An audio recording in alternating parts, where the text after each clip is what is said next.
Bismillahirrahmanirrahim.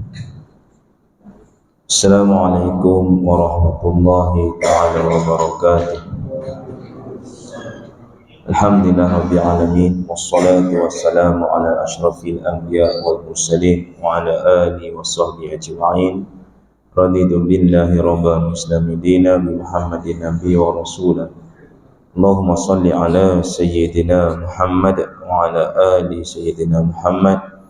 Allahumma anta rabbuna wa rabbuhum wa qulubuhum wa qulubuna biyadik fa innama taqlibuhu anta. Allahumma qfirna wa lahum, Allahumma qfirna wa lahum, Allahumma qfirna wa lahum, rabbi zidna alma, walhamdulillahi rabbil alamin. Usaha pengungsi bahagia Tuan Imam, Tuan Bilal, Tuan Siap, jawatan kuasa, para asatizah, para guru, para alim ulama, muslimin dan muslimat, mukminin dan mukminat, ibu, ayah yang dirahmati Allah Subhanahu wa taala. Alhamdulillah, segala puji bagi sekalian alam. Insyaallah kembali sambung muzakarah ilmu tauhid. Sinaran ilmu tauhid daripada Haji Abdul Rahman bin Yasin. Surah apa?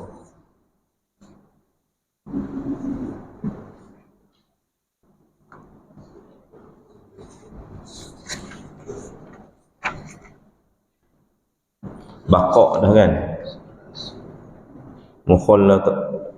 Mukhalaful hadis dah. Idam baqaq mukhalaful hadis. Sudah.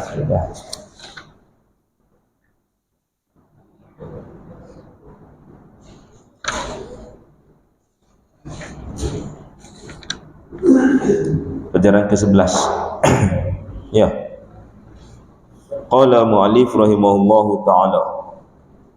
Pelajaran ke-11. Pengertian mukhalafatuhu ta'ala lil hawadisi.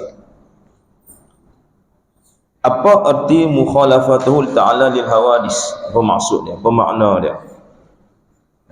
Dalam bahasa Melayu kita ini, maksudnya, artinya bersalahan, maknanya tak sama, berbeza jauh Allah Ta'ala dengan yang baharu. Apa maksud baharu? Benda yang dicipta oleh Allah, itu baharu. Mana Allah dengan benda baharu tak sama langsung. Sekarang manusia tengah duk buat teknologi robot, dah hampir dekat 50-60 tahun mencipta robot. Tapi adakah dia nak buat sama macam manusia jadi? Masih lagi tidak sama. Itu manusia cipta robot. Tetapi teknologi robot ni telah digunakan pakai di sebahagian negara-negara yang ada di dunia ini. Sebahagian daripada apa itu restoran, sebahagian daripada hotel-hotel dah digunakan pakai. Tapi kalau kita tengok apa dia robot itu, adakah sama macam orang yang menciptakannya? Tak sama. Dia diprogramkan, dia ikut line. Dia ada programmer lah. Programmer tu kalau kita belajar robotik, so kita programkan dia dengan coding, so dia akan bergerak di atas line yang kita telah tetapkan. Dia tak akan berubah. Jadi dia akan respon dengan apa yang telah kita tetapkan. Dan kita masukkan AI dalam dia itu dengan benda yang sentiasa laksanakan, macam kereta. Kalau kereta, sebaiknya kereta itu satu tangan saja. Kenapa? Sistem enjin dan juga sistem handling, dia akan membaca gaya orang yang bawa kereta. Kalau dia bertukar pada orang lain, maka dia akan menjadi, kita panggil serabut dia. Dia tak berapa nak kemah macam owner asal. Tak sama, berbeza, mukhalafah. Itu makhluk dengan makhluk. Allah dengan makhluk lagi ya. Nak ceritanya tak sama langsung. Kalau dengan sama kita sendiri pun antara makhluk pun berbeza dah. Tambahlah pula Allah yang maha mencipta. Ini nak ceritanya ada manusia yang sama kan makhluk ni dengan Allah sama dengan makhluk. Allah ada tangan, Allah ada kaki, Allah ada tempat duduk, belakang semua. Jadi nak cerita sini nak lawan benda ni. Dan manusia yang berfikiran Allah ni sama. Jadi ulama menyusun mukhalafah. Allah tak sama langsung. Ta'ala lil hawadis, dengan benda yang baru, benda yang dia asalnya tiada kemudian diadakan. Itu hawadis. Iaitu ia tidak menyerupai suatu dari yang baru, tak sama langsung. Tak sama ni maksudnya jangan kita kata tangan Allah. Oh, tangan Allah tu macam tangan kita tapi hebat lagi lah. Tu tetap juga sama. Dan tak layak bagi Allah. Bagaimana kata tangan Allah ini? Dia kena faham apa maksud tangan. Maksud tangan tadi itu macam cerita lah. Kita ni apa bahasa dia? Apa bahasa yang makna dia tu lain tapi bila sampai satu tempat dia ada. Okey, contohnya tahlil. Apa maksud tahlil? Tahlil ni asal maksud adalah la ilaha illallah, kalimah zikir yang mempulaan tariqah kepada pembersihan hati dalam peringkat awam kepada mencapai lawamah. Itu tahlil. Tapi dalam masyarakat kita ni dia ada satu makna tahlil lain lagi. Apa maksud tahlil? Iaitu kita berkumpul ramai-ramai, harus berkumpul ramai-ramai melakukan tahlil, yang mana maksud tahlil itu bukan dibawa maksud tahlil la ilaha illallah tadi itu, tapi maksud tahlil secara yang kita faham adalah duduk ramai-ramai, maka kita pun bermula dengan Al-Fatihah, maka disudahi dengan doa yang dalamnya itu ada selawat, yang dalamnya itu ada zikir, yang dalam tu baca Quran, dan tu ada berbagai lagi ibadah yang lain, dan diakhiri dengan tahlil. Jadi nak mudah faham cerita, kita pun sebut tahlil. Kita pun sebut tahlil, orang tahu dah tahlil. Jom kita buat tahlil. Sebenarnya tak payah pun, jom buat tahlil, duduk sila la ilaha illallah tu tahlil lah. Tapi kata nak senang, waktu tu tak ada nama tahlil lagi. Ulama ni ketika itu ketika ada kematian, orang-orang di zaman dahulu ni, tok nenek kita ni perangai ni, dia suka sabung ayam. Orang duk matilah rumah, duk sabung ayam kat bawah rumah. Kita rumah dulu, rumah bawah rumah, betul tak? Kita suka buat tinggi rumah. Kenapa? Bawah rumah tu kita bubur padi, kita bubur tampi, kita letak giling, semua bawah tu kita letak. Galah, everything. Itu semua kita letak bawah tu. Tu orang buat rumah tinggi, ada buah rumah. Tapi zaman sekarang ni tak guna dah pakai, sebab kita dah guna kerja moden, tanah gentera.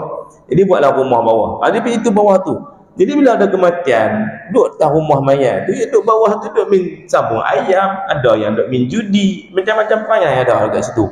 Pukul berapa ni kata nak tanam ni, kata agak-agak pukul 12, aku pukul 1, kita bet tengok berapa. Pukul 1 dapat RM50. Pukul 12 kena bayar kat tu. Ada perangai.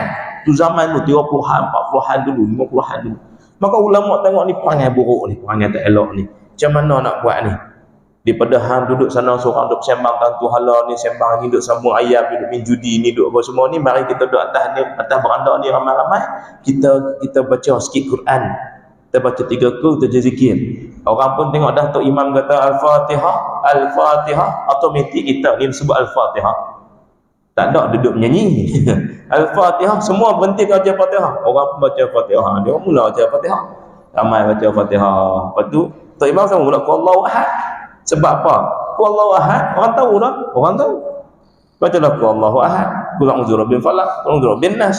Kemudian baca alif lam mim, orang tahu sebab benda-benda pendek-pendek semua ni. Lepas tu baca la ilaha illallah. Jadi digelarlah dengan gelaran mudah nak kata, jomlah kita buat tahlil. Mudah nak faham sebab apa? La ilaha illallah. Kalimah tahlil. Ini Allah ni nak ceritanya manusia ni benda baru. Sebab benda baru ni benda yang Tak boleh sama langsung, dan Allah tak boleh sama dengan benda baru semua. Jadi kalau kita kata tangan Allah ni ada tangan macam kita, tapi taklah macam kita ni hebat lagi ya, itu juga mujassimah, tak boleh. Hukumnya adalah syirik, sebab menjasadkan Allah. Sebab kalau kita boleh menjasadkan Allah, bermakna kita tidak ada lagi lah nikmat. Nikmat kita dapat banyak, berbagai nikmat kita hari ini, macam-macam nikmat.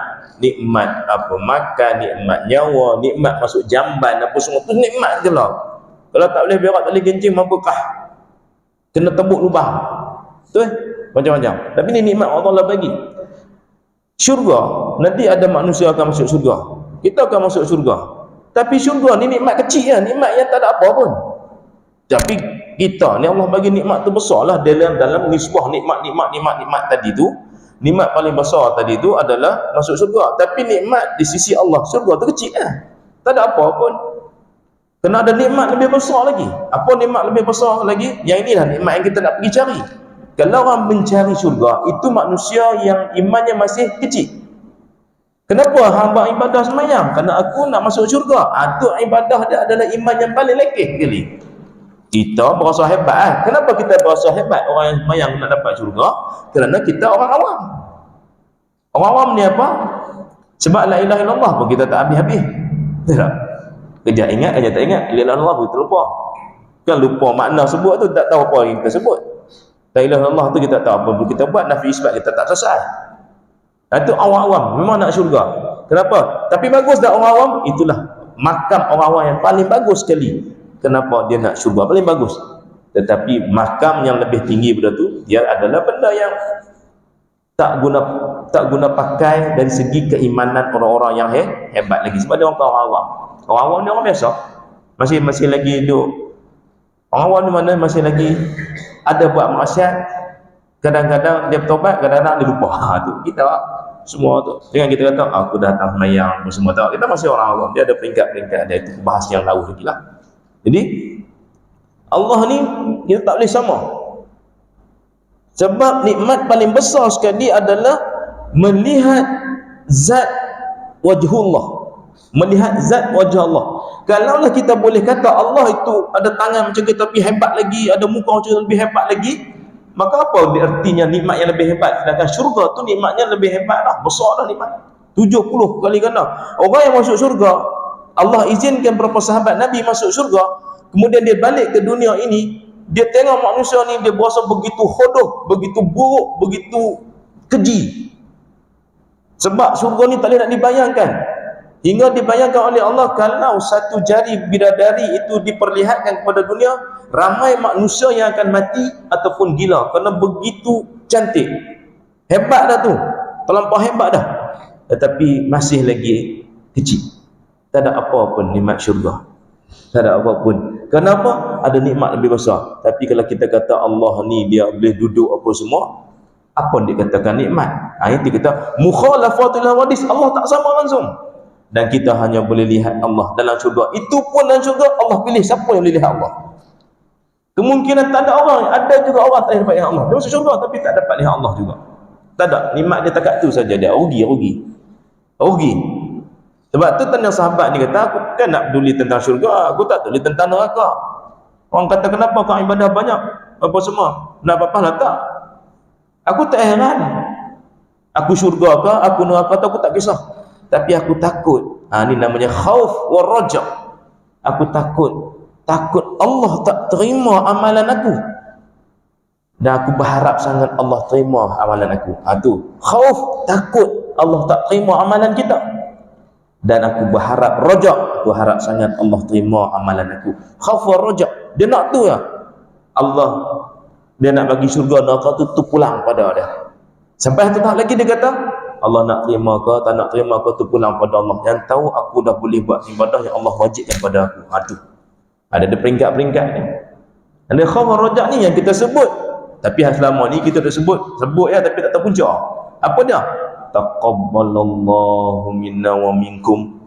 Itu yang mana khauf wa raja. Tapi kita sebut ya, minna minkum taqabbal karim. Salah habis salam, tak tahu punca. Itu bila orang faham benda itu, baru kita sempurna nak pergi kepada mukhalafatul lil hawadis. Nak faham mukhalafatul hadis ni hanya satu ulama saja yang lepas, lain tak ada. Satu ya, nak faham tentang mukhalafatul hadis. Abu Hasan Asy'ari yang menghurai tentang menceritakan mukhalafatul hawadis ni pun tak mencapai tahap itu. Padahal dia membuat besarnya mukhalafatul hawadis ni, sebab dia nak membezakan Allah ini yang sang pencipta Khaliq dengan hadis. Satu benda yang nak buang doktrin manusia. Hari ini apa dibuat oleh musuh-musuh Allah, Hollywood terutamanya, animasi Disney, semuanya lah yang dibuat, Tom and Jerry punya franchise. Mereka ini seperti Harry Potter, mereka membayangkan tangan ini, tangan manusia ini, nanti kalau cakap kena ada mulut, pokok cakap kena ada mulut, betul tak? Kena ada suara, burung kena ada suara, baru boleh menjadi sifat. Dia nak menjatuhkan sifat ketuhanan yang maha hebat. Sebab Allah sebut al-yawma nakhtimu ala afwahihim, di akhirat esok Allah tutup mulut kita. Waktu pada afwahihim wa tukallimuna aydihim wa tashhadu arjuluhum bima kanu yaksibun. Tangan kita bercakap. Jadi dia bayangkan, budak-budak fikir, tangan nanti ada mulut. Dia dah merendahkan kekuasaan Allah. Tangan cakap tak boleh mulut. Percakapan bukan mulut. Tidak. Ada manusia bercakap melalui hati. Si ibu cakap melalui hati sampai kepada anak. Sebab tu ibu boleh mengetahui si ayah bercakap melalui hati.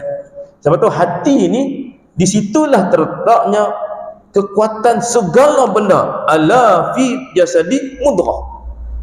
Iza saluhat salaha jasadu kullu. Itu rangkum kat situ. Boleh pergi lihat situ.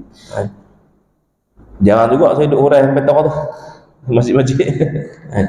Orang sini hebat juga. Nak pergi ala fi jasadi mudghah, itu bahasnya pula lagi besar. Lagi besar, memerlukan ilmu tasawuf yang bukan tinggi, perlu pada separa dulu, memahami dulu apa 7 anggota yang Allah berikan supaya kita sempurna nak menjadikan hati kita mencapai mutmainnah. Mencapai mutmainnah untuk nak hapus dosa, supaya kita tak ada dah fikir dosa dan tidak melakukan dosa, yang ada hanya pahala. Itu mutmainnah. Bila mencapai waktu ini, barulah kita sinkronis antara syariat, antara tasawuf dan antara tauhid. 3. Bila sinkronis antara tiga-tiga ni dalam tubuh jasad manusia, ala wa ya qalbu fi sudur, qalbu ruhaniyah latifah rubaniyah, barulah kita kenal namanya ma'rifatullah. Baru kenal Allah. Itu huraian mukhalafatul hadis yang budak darjah tadika 4 tahun. Nisbah dah. Huraian lebih besar tu lagi jauh lagi. Nak kata mukhalafatul hadis ni, sebab dia duduk dalam istihalatul mustahil, dalam sifat nafsi salbiyah. Sebab dia nak menafikan apa yang menjadi kecacatan yang tidak boleh berlaku kepada Allah Subhanahu wa taala. Tidak boleh langsung. Itu mukhalafatu lil hawadis tadi. Tidak menyerupai suatu dari yang baru ini. Apa dia? Yang pertama, sama ada pada zatnya. Zat tak sama. Zat kita begini. Zat tubuh badan kita. Sifat Allah, sifat kita ada kasih sayang. Betul. Tetapi kasih sayang kita ni terbatas. Allah pinjam, dan kasih sayang ni pinjaman, bukan hak mutlak kita, pinjaman Allah. Tapi kasih sayang Allah tabarakallah, kalaulah Allah pandang pada dosa kita, kalaulah ni nak kata kasih sayang Allah ni, nak katakan tadi tu pada sifat Allah tadi tu, mukhalafatul hawadis pada sifat Allah, kalaulah Allah pandang pada dosa kita, nescaya kita tak mampu nak bergerak dan duduk di dalam surau Allah Subhanahu wa taala ini, masjid Allah ni. Tak mampu. Kenapa? Allah pandang dosa kita. Kerana dosa itu adalah perkara yang iza iza fasadat fasajadu kulluh wa iza fasadat fasajadu kulluh. Dia mungkar, dia maksiat, asi. Jika Allah pandang dosa kita, dan nescaya wajib kita berdosa. Adakah keadaan tak ada dosa? Tidak. Yang tak ada dosa satu orang kan, iaitu para nabi dan rasul. Hak lain semua berdosa. Tidak ada satu manusia, kalau Allah pandang dosa, nescaya kita tak minum hari ini, tak boleh nak makan hari ini. Walaupun dia makan, makanan yang tadi itu tidak boleh membuatkan dia itu jadi manusia yang sihat ataupun sempurna ataupun kenyang, tidak boleh. Tetapi karena kasih sayang Allah dengan dosa yang begitu banyak dan ada orang yang syirik kepada Allah, tetap dia boleh makan. Bahkan dia lebih kadang-kadang kaya pada kita lagi, lebih hebat pada kita lagi. Orang paling kaya atas muka bumi ni siapa? Orang paling kaya atas muka bumi ni siapa? Sultan Brunei tak kaya, walaupun kata ada kaya. Arab Saudi Raja Salman kaya tak kaya? Itu pun tabarakallah, pulau yang tak ada apa boleh di pulau apa semua. Semua paling kaya sekali. Bukan orang Islam, orang kafir, pembantu kepada Dajjal laknatullah. Dia PA Dajjal. Dia PA Dajjal. Dajjal ni anak kepada Jibril alaihi salam. Bukan cadang-cadang makhluk ni, bukan cadang manusia. Jibril ketika banjir besar berlaku di zaman Nabi Allah Sulaiman Nabi Daud alaihi salam, mak ayah dia mati, mak ayah dia muka hodoh, dia pun hodoh. Mak ayah dia hodoh, Nabi cerita hodoh. Jibril mari ambil dia, jadikan anak angkat. Sebab tu dikatakan anak kepada makhluk paling mulia di sisi Allah, tetapi menjadi fitnah akhir zaman. Anak kepada makhluk paling jahat di sisi Allah, menjadi nabi paling ulul azmi. Siapa dia? Jibril, anak angkat dia Dajjal. Firaun, anak angkatnya Musa. Allah nak tunjuk apa saja boleh berlaku. Dajjal laknatullah. Dia ada PA dia. PA dalam bahagian ekonomi, maksud bukan paling kaya. Siapa dia? Rothschild. Paling kaya. Bank of Jerman, Bank of Perancis, Bank of England, Bank of Malaysia, everything Bank of ni semuanya bukan hak milik negara itu. Sebab kita ini bukan negara kita. Kita merdeka kerana kita bayar kemerdekaan. Kita bayar kepada Ratu Elizabeth dengan kemerdekaan. Baru kita dapat kemerdekaan tadi itu. Dengan ada perjanjian. Kalau kita merdeka, kita kena ikut undang-undang kita, kanun kita. Sebab Malaysia kaya dengan kanun. Negara dari segi sejarah, negara yang paling bertamadun di dunia, salah satunya adalah Melaka. Melaka itu bukan negeri, dia kota besar bawah pemerintahan Uthmaniyah. Kanun Melaka kemudian dibawa pada kanun Kedah tidak kanun, Pahang. Kanun tadi tu maknanya dia ada undang-undang. Saya ada nak baca undang-undang dia. Bila ada undang-undang, itulah negara yang paling bertamadun. Sedangkan Eropah tidak ada kanun, tidak ada. Itu kehebatan. Tapi mereka nak hancurkan umat Islam. Tak nak ada. Dan mereka nak menjasimahkan kepada umat Islam sampai hari ini. Sebab tu kita guna undang-undang rape tadi itu sampai sekarang. Patutnya kita ada kanun kita, tapi tidak boleh pakai, kena ikut undang-undang rape sampai sekarang. Dan bila Ratu Elizabeth punya birthday, kita kena sambut. Sebab tu apa buktinya lagi? Kerana kita ni namanya negara Commonwealth. Apa maksud negara Commonwealth? Negara yang dijajah oleh Inggris dan diberi kemerdekaan untuk mentadbir sendiri, tapi ke undang-undang cara dia. Jadi ni dunia. Ini berlaku. Dan mereka ni hari ini nak mujassimahkan, dan ramai yang menjisimkan Allah. Siapa yang mujassimah? Bukan orang kafir, orang Islam juga. Rothschild paling kaya sekali. Nak kata Allah ni maha pemurah, manusia paling kaya atas muka bumi ni, adalah manusia yang ingkar dan lawan dan menjadi pembantu kepada fitnah akhir zaman, ujian akhir zaman. Itu pemurah Allah. Kita ni pemurah. Ni yang kata orang bantu jiran. Anak kita hak degil kita tak bagi dah. Hang degil aku takkan bagi dah bah ni tu hak. Tak lagi dah. Anda 5 orang anak, 3 orang dengar cakap, 2 orang tak dengar cakap. Hak 3 orang ni kita sayang lebih daripada 2 orang tak dengar cakap dia. Kebiasaannya macam tu. Sebab manusia, kalau ada orang kata, saya boleh berlaku adil, dia dah lawan Allah. Manusia tidak boleh berlaku adil, tapi kena buat keadilan itu, wajib berlaku adil. Tapi dia tak boleh berlaku adil, tapi dia wajib buat. Dia kena lakukan keadilan itu kepada semua orang. Tapi manusia tidak boleh berlaku adil. Kerana keadilan ini yang berlaku adil hanya Allah saja. Itu mukhalafatul awadis. Kalau kata aku adil dah, kita boleh kata tu, aku insya-Allah dengan izin Allah aku dah buat perkara yang adil dengan izin Allah Subhanahu wa taala. Apa betul? Kalau dia kata aku ni adil dah, aku ni adil dah, dia kena hati-hati ni. Sebab adil, Allah kata aku je yang adil. Aku je adil. Mana boleh kita samakan, kita ada 10 orang anak, 5 orang, 2 orang anak, kita adil semua. Saya bagi sama rata baju tak, bukan adil. Itu sama rata. Sama rata bukan adil. Adil ni kena pada tempatnya, sesuai pada tempatnya, terletak pada tempatnya, itu adil. Sebab tu adil ni hanya Allah, kita tak. Sebab adakah kita tahu panggil anak kita keseluruhannya? Tidak.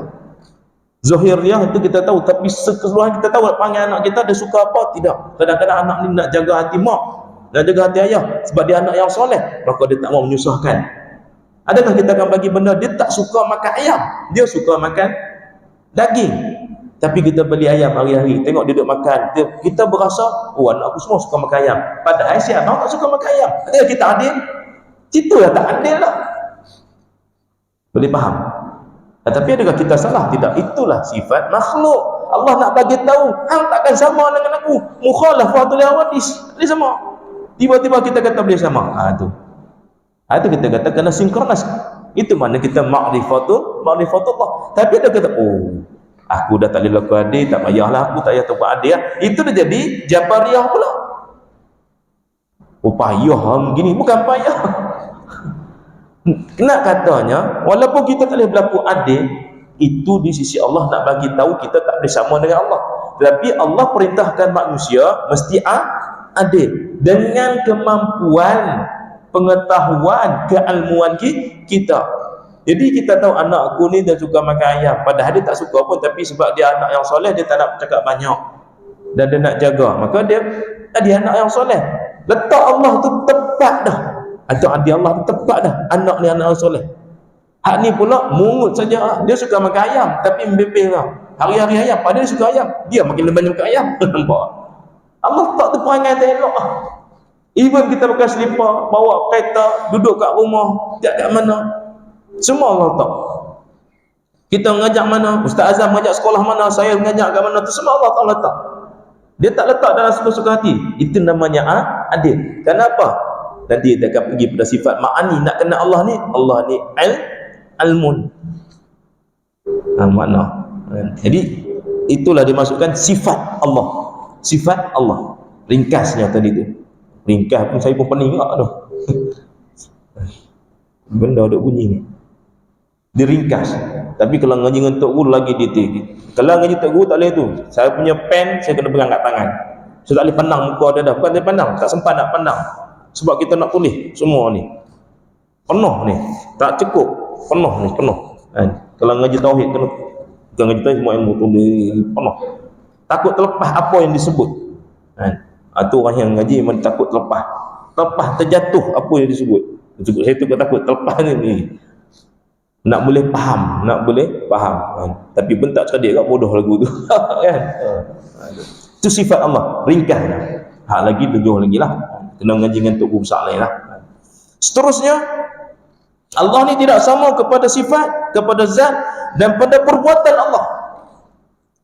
Perbuatan Allah, perbuatan kita. Apa perbuatan kita? Pukul tangan. Kalau kita mengaji satu ilmu lah, saya pergi kepada satu ilmu tasawuf, ilmu yang lebih dalam, ilmu yang menggunakan, kita panggil rijalul ghaib. Kalau kita sebut rijal ghaib, orang akan kata, oh, guna jin. Okey, betul. Ada manusia rijal ghaib itu dia guna jin. Tetapi rijal ghaib ni, jin itu sebab jin nak menyesatkan manusia, dia raja dah. Dia pun sebut juga nama dia. Iblis, perangai dia, bila Allah lantik Adam Nabi jadi Nabi, dia lantik Nabi dia sendiri. Siapa dia? Qabil. Dia ikut apa yang Allah buat. Nampak? Bila Adam jadi Nabi, dia mana Rasul dah. Dia nak ada Nabi juga. Maka dia pun didik Qabil. Sebab tu Qabil jadi jahat. Padahal kan anak Nabi Adam. Dia nak buat. Dia ada Rasul, dia buat agak Qabil jadi Rasul dia. Dia nak begitu. Dia didik. Sampai hari ini. Sebab kenapa Allah bagi izin pada dia untuk menyesatkan manusia. Dia tak salah. Iblis tak salah. Yang salah kita ikut dia. Tak salah pula Ustaz. Tak, Allah izinkan. Takkan Allah izinkan dan kita ikut dia. Allah dah bagi tahu pada kita dah, iblis, syaitan ni benda yang menyesatkan manusia, yang ikut apa? Macam lampu isyarat warna merah lah. Kata merah dengan duk langgar, ambil langgar apa, kena saman, marah pada polis. Siapa salah? Polis ke kita? Marah pada polis. Kita tak pakai sipet. Polis tahan. Lepas tu nak saman. Kita kata saya ni gaji tak dapat lagi, dah kena potong gaji, bonus tak dapat, marah pada polis. Apa? Memang perangai. Sebab kita tak kenal. Begitu juga. Jadi makna perbuatan Allah ini tak sama dengan manusia. Kalau sama, mana tak bolehlah kita tengok Allah dalam syurga nanti. Sebab zat paling, nikmat paling besar melihat wajah Allah. Zat kebesaran Allah yang tak boleh dibayangkan, tak boleh fikir. Syurga boleh bayang. Betul tak? Syurga boleh bayang. Walaupun tak sama nikmat, tapi bayang boleh bayang. Mahligai kita boleh bayang, boleh bayang, tapi tak samalah bayangan seperti syurga yang sebenar, tapi boleh dibayang. Tapi Allah mukhalafat, tidak boleh apa-apa langsung. Daripada segi zatnya, daripada sifatnya dan perbuatan Allah tadi itu. Dari segi ilmu, rijalul ghaib. Allah sebut dalam Quran awal-awal lagi dah. Saya lupa ayatnya. Ketika kamu ini beribadah kepada Allah, melakukan zikir kepada Allah dan sentiasa mengingat Allah, maka Allah akan hantar para malaikat bersilih ganti untuk melindungi dan membantu kamu. Malaikat ni apa dia? Rijal. Rijal ni bukan lelaki. Saya Ustaz Azam, rijal lelaki ke? Bukan lelaki. Rijal ni hebat. Cuma istilah rijal ni lelaki membezakan pada nisa perempuan. Tapi bila sebut rijal, dia semua sekali. Ar-rijalu qawwamuna nisa, dia menguasai semua sekali. Sebab tu bila kalimah talibul ilmi fardhu ala kulli muslim, maka apa maksud muslim tu? Adakah orang lelaki saja? Tak. Semua sekali termasuk muslimat. Jadi laki, malaikat adalah rijal, bukan laki. Satu susuk makhluk yang diutuskan kepada manusia yang bertakwa. Dan dia nampak tak? Malaikat nampak tak? Kita tak pernah nampak malaikat. Jadi di situ kita sebut apa? Zalikal kitabul la raiba fi hudal lil muttaqin allazina yu'minuna bil ghaib. Saya nak bagi jelas tentang rijalul ghaib. Memanglah rijalul ghaib orang akan kata jin. Dia betul sebab tidak ada guru yang nak menjelaskan dan orang menggunakan jin dia jadi rijalul ghaib. Betul. Kita tak nafikan ada. Tapi sebenarnya rijalul ghaib ni yang saya bagi dalil semua kat sini. Ini sebenarnya berlaku, tapi orang syaitan ni perangai dia nak menyesatkan manusia. Jadi bila Allah dah hantar malaikat, dan malaikat ini adalah rijal, membantu manusia, dan dia ini adalah sam'iyat allazina yu'minuna bil ghaib, bagi mereka yang beriman dengan perkara ghaib. Ya, namanya walaupun rukun iman tu ada 6, tapi di sana ada lagi iman-iman yang lain, iaitu beriman dengan sam'iyat. Apa sam'iyat? Salah satu sam'iyat adalah malaikat. Malaikat ni apa? Susuk tubuh yang tidak dinampak. Maka ulama menyatakan dia adalah rijalul ghaib, istilah sahaja, tapi sebenarnya malaikat. Tapi ada rijalul ghaib yang lain, maka syaitan pun dia nak juga, maka dia buat. Maka ada orang yang sekarang ini dia baca kitab tapi tak ada guru, maka dia beramal. Maka siapa yang datang? Kan Nabi sebut, bila kamu belajar tanpa guru, maka syaitanlah gurumu, maka dia akan mari ke kita. Jadilah rijalul ghaib yang sesat. Dan bila orang tak ada guru, maka hari ini banyaklah rijalul ghaib yang sesat. Boleh faham? Diam je ni. Okey. Perbuatan Allah, manusia Dia mengaji silat. Siapa usia bunyi silat? Tak kiralah apa jenis silat. Nama-nama tu pulang lah. Sebab gayung patani. Itu nama, tak ada masalah. Silat ni benda yang namanya salat, silaturahim. Okey, silat ini yang paling tepat adalah menggunakan hati. Kerana hati itu zikir. Zikrullah. Bila berzikir kamu, maka bergetarlah seluruh tubuh badanmu. Getaran itulah silah. Maka dia boleh bergerakkan tangan dia, boleh melakukan walaupun Wing Chun, apa dia contohnya kita yang hebat-hebat, apa Wong Feng Hong, ulama besar negeri China.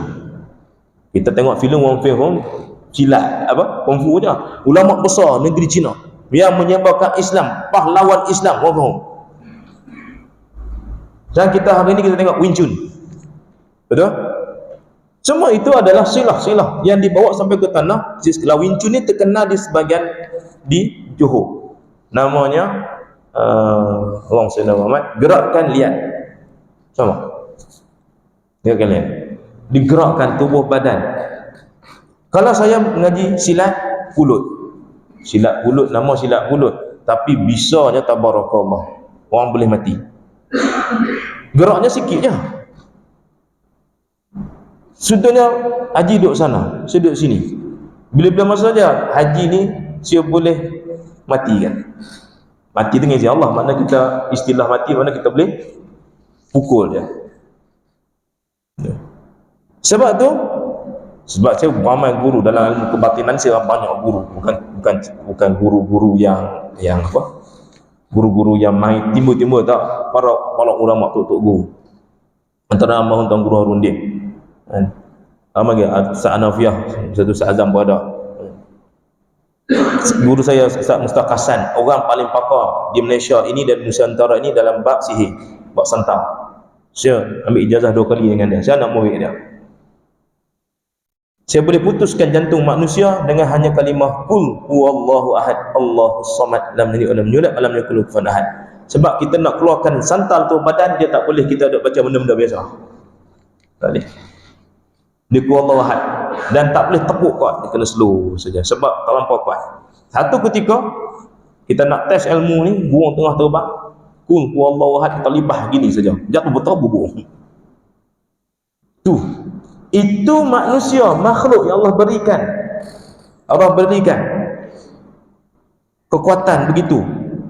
Bayangkan kehebatan Allah. Adakah sama macam perbuatan manusia?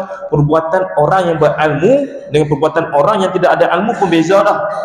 Contoh masak cukup orang yang pandai masak kari dengan orang tak pandai masak kari, beza dah tu. Betul? Isteri dia walaupun nama perempuan, tapi masak kari tak cerdik. Hak laki dia ni pandai, sedap laki punya masak ni. Beza dah kat situ, makhluk beza dah. Kucing kita pula pun beza dah. Kucing kampung dengan kucing siam dengan kucing apa dia short hair, London short hair ke apa, buruh bilah. Tu pun beza dah.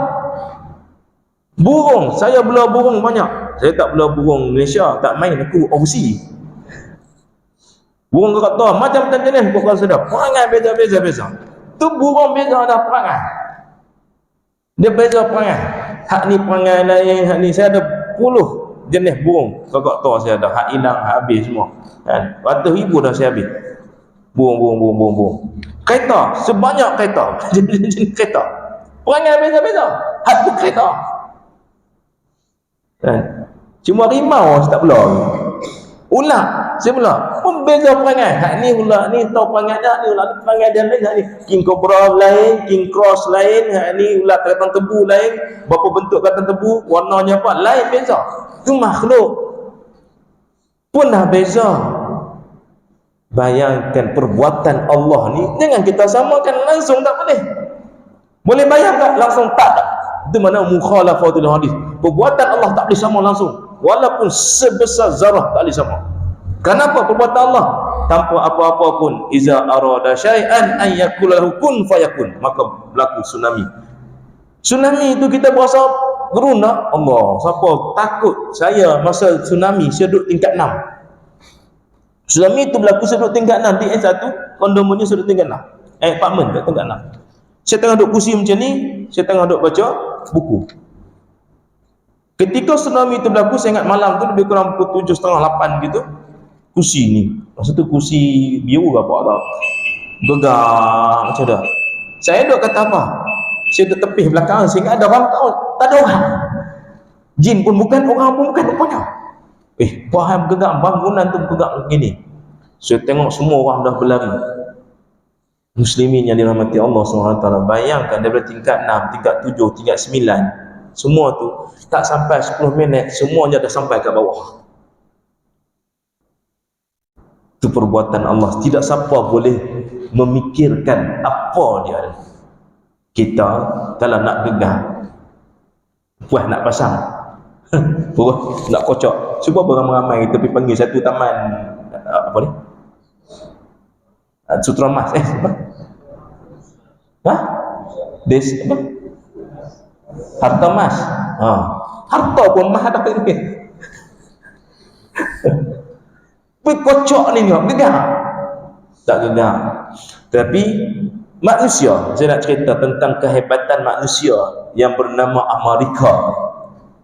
Saya tak nak sebut, bukan rakyat asli Amerika. Mereka ni adalah Scottish Rite yang masuk ke Amerika, yang merosakkan Amerika, masuk ke Malaysia. Amerika ni satu negara Islam. Red Indian Islam.